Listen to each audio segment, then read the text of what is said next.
Ora, muito obrigado, Rogério, parabéns pelo seu trabalho. De seguida vamos continuar a apresentação dos temas com o tema número 3, apresentado por Emanuel Vaz e Pedro Pearson. E o tema é estrutura polimérica tridimensional ultraleve resistente. Faz favor, Pedro. Muito boa tarde. Meu nome é Pedro Pearson. Eu sou Emanuel Vaz. Sou Emanuel Vaz, do terceiro ano de Engenharia Mecânica. Eu já concluí a licenciatura em Engenharia Mecânica, estou cursando o primeiro ano do mestrado em Engenharia Mecânica e Gestão Industrial aqui na IPV. E agora vamos passar um pouco da atividade que tivemos nas escolas de verão.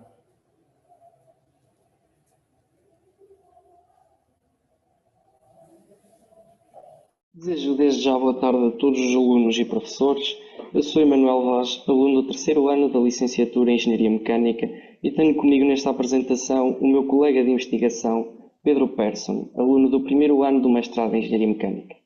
Nesta apresentação vamos falar um pouco da nossa atividade no programa Escolas de Verão. O nosso tema trata uma estrutura polimérica 3D ultraleve e resistente, o seu desenvolvimento, produção e caracterização. De uma forma geral, o desenvolvimento iniciou com o estudo de diversas formas geométricas baseadas em estruturas encontradas na natureza e, posteriormente, o seu desenho em 3 dimensões, produção e caracterização. Uma vez inseridos num tema em que se propõe a aplicação à impressão 3D, é importante conhecer um pouco acerca deste meio de produção, pois foi um meio indispensável à realização desta atividade. A impressão 3D encontra-se inserido na fabricação aditiva, que consiste no fabrico de peças a 3 dimensões a partir de modelos digitais. É importante realçar que este método de fabrico tem por base a adição de um material com dimensões micrométricas. Este método engloba um grupo de tecnologias que produzem os objetos pretendidos. Entre essas tecnologias, encontramos a impressora 3D, que é o foco da nossa apresentação devido ao papel que representou neste processo de investigação. O princípio de funcionamento de uma impressora 3D consiste na extrusão de um filamento aquecido até à sua temperatura de amolecimento. O filamento é depositado através de um bico extrusor, que, conjugado com um código de programação transmitido à impressora 3D, faz com que o filamento seja depositado ordenadamente, camada por camada, até à criação de um modelo em 3 dimensões. Com a referida programação, temos a possibilidade de definir um conjunto de características e propriedades finais na peça, que serão mencionadas mais à frente.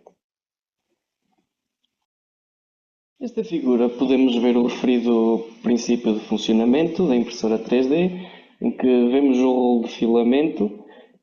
O filamento é empurrado até um bloco aquecido a uma temperatura pré-definida, que permite chegar à temperatura de amolecimento do filamento. A partir daí, o filamento é extrudido e depositado através de um movimento de sistema de eixos no tabuleiro ou na cabeça do extrusor. Aqui temos algumas das vantagens que este método nos forneceu, nomeadamente a velocidade, pois permite uma prototipagem rápida, o custo, o baixo custo, o facto do preço do filamento ser acessível para que possamos fazer as nossas impressões, o facto da impressão camada por camada permite-nos uma complexidade e design que seria um obstáculo noutros métodos de produção. A personalização oferece-nos a liberdade de criarmos os produtos que queremos, modelos. A sustentabilidade, além do baixo consumo, o fabrico necessita de menos material e por isso implica a geração de menos resíduos materiais.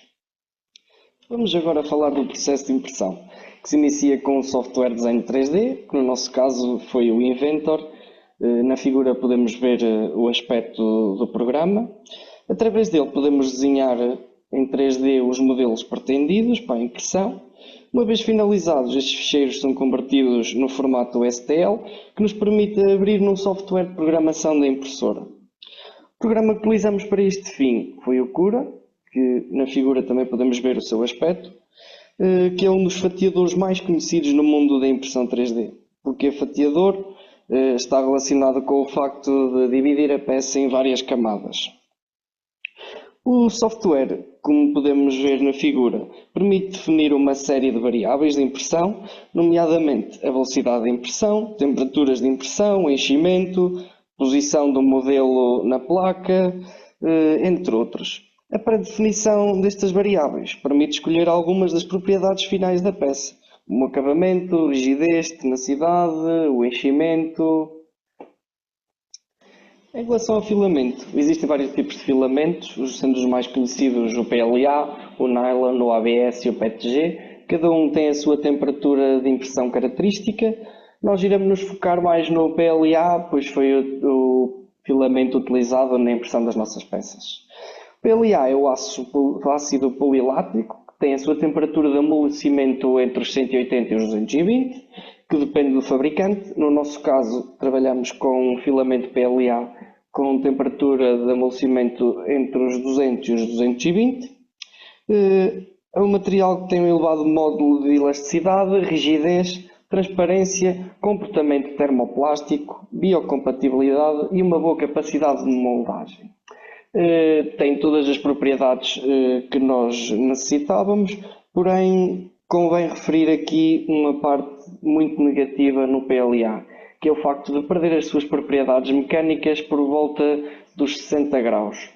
No nosso estudo não foi obstáculo, pois não excedemos essa temperatura, trabalhamos sobretudo com temperatura ambiente. Em relação à impressora 3D utilizada no processo de investigação, apresentamos agora uma fotografia real que corresponde à impressora Ender 3 Pro. Do lado direito podemos ver algumas das características mais importantes da impressora. Os cuidados a ter com este tipo de equipamentos, de um modo geral, é uma manutenção cuidada e uma calibração muito precisa, pois reduz grande parte dos erros comuns de impressão. A nossa apresentação avança agora com estruturas compósitas que serão apresentadas pelo meu colega Pedro Persson.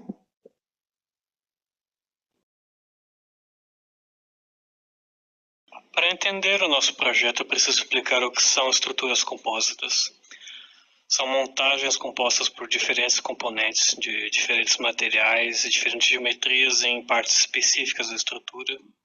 Diferem de materiais compostos, pois não fazem um material coeso e contínuo. Tem o objetivo de utilizar as propriedades de cada componente para se obter um conjunto específico de propriedades e comportamentos. Por exemplo, isolamento acústico, isolamento térmico, absorção de impactos, aumento de rigidez, etc. Ou seja, a melhor adequação para sua utilização. Tem uma grande importância nas indústrias de ponta, como a indústria aeroespacial, a indústria naval, de material esportivo e na indústria automobilística. E são estruturas que possuem análogos de natureza, como os nossos ossos, ou a casca de frutos, por exemplo, a casca de amendoim. Eles trazem a possibilidade de redução de massa do sistema, melhor eficiência de utilização de materiais sem perda de resistência ou até o aumento da sua resistência. E, acima de tudo, permitem a personalização do seu comportamento para aplicações específicas. Aqui nós temos um exemplo de aplicação de um material compósito, uma estrutura compósita de sanduíche no bordo de ataque de aerofólio, em que são duas placas espaçadas que entre si existe um núcleo no formato de favos de mel, orientados perpendicularmente entre as placas. E é uma aplicação interessante, pois não é uma aplicação estritamente linear, existe uma curva. Está sendo utilizada para promover a melhora da rigidez e absorção de impactos nessa parte do aerofólio.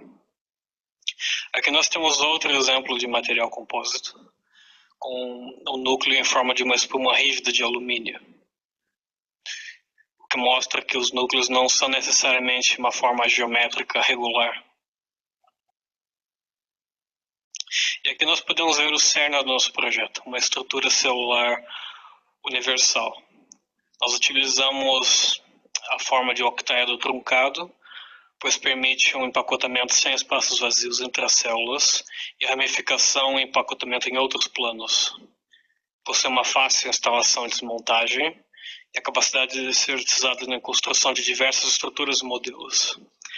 Nós podemos ver nas faces hexagonais uma série de encaixes e orifícios, que na versão final utilizariam um ímã ou um sistema de pinos. As saliências e reentrâncias nessas mesmas faces servem como um sistema de antirrotação e de orientação das peças, permitindo somente um tipo de encaixe e orientação em um tipo de face, também podendo ser alternados para outros planos.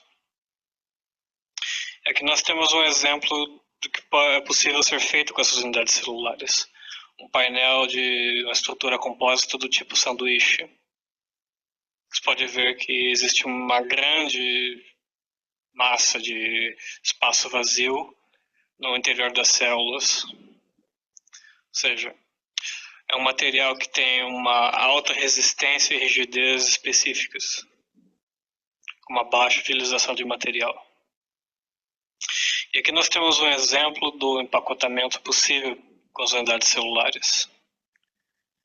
Pode ser visto que numa zona não existe espaços vazios e que também é possível ramificar para outra orientação em empacotamento. E aqui nós temos um exemplo de uma interpretação tanto lúdica, um modelo da ponte da Rábida no Porto, construído apenas com essas unidades celulares. Resultados. Com as células unitárias é possível a criação de várias estruturas, como compósito, sanduíche, alternativos modulares, assim como uma ponte, a ponte da Rábida, sobre o Rio Douro, no Porto, para demonstrar a versatilidade do conceito. Os compósitos sanduíche mostraram-se particularmente atrativos, pois as células unitárias tornaram a sua construção mais modular e os elementos do núcleo são mais resistentes ao corte e possuem um comportamento mais isotrópico do que formas mais comuns como elementos em favo de mel ou corrugados. Conclusão. A elaboração e pesquisa permitiu perceber como uma unidade celular pode criar e caracterizar uma estrutura completa, além de que o trabalho de manipulação em 3D permitiu também mostrar a versatilidade do conceito com as diversas estruturas criadas, entre elas a chapa sanduíche, ponte e um esqueleto.